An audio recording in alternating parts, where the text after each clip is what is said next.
মানে আমি তো এখানে নতুন, এখানে আশেপাশে কোথাও দোকান আছে নাকি? হ্যাঁ আছে, এই রাস্তাতে গিয়ে ওই রাস্তায় যেতে হবে। মানে আমি তো এখানে নতুন, আমি তো চিনি না। চলো আমার সাথে যাবে, তুমি অল্প দোকানটা দেখিয়ে দিবে। চলো আসো, উঠো, এখানে উঠো।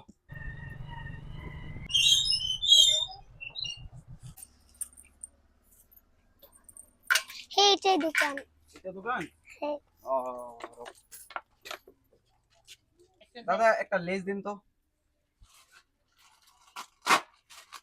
নাও মানে অত কষ্ট করে তুমি দোকান দেখিয়ে দিছো, চিপসটা তুমি খাও, লেজটা না খাও। আমি খাবো না। নেও খাও। না। এমন করছো কেন? নেও, নাও, তোমাকে আমি ছিঁড়ে দিচ্ছি, তুমি খাও।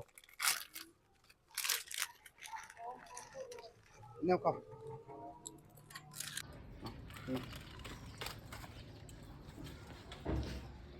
খাও, খাও, লাগালে খাও। খাও। সাদিয়া সাদিয়া সাদিয়া, দেখ তোর ভিডিও ভাইরাল হয়েছে। দেখি তো কি ভিডিও ভাইরাল হয়েছে। রাস্তা দিয়ে যাওয়ার সময় একটা ছোট্ট মেয়ে আমাকে ডেকে বলল, দাদা আমি বহুদিন ধরে কিছু খাইনি, সেই জন্য ছোট্ট মেয়েটিকে একটা গাড়ি বসিয়ে তাকে কিছু খাওয়ানোর জন্য একটি দোকানে নিয়ে গেলাম। আর সেই দোকানে নিয়ে গেলাম, তুমি কি খাবে এই দোকান থেকে খেয়ে নাও। সে বলল যে আমি অন্য কিছু খাবো না, চিপস খাবো। আর মেয়েটিকে আমি চিপসটা ছেড়ে দিলাম, কারণ ছোট্ট একটি মেয়ে। আর চিপস খাওয়ানোর পর আমি তাকে পানিও নিজের হাতে খেয়ে দিলাম।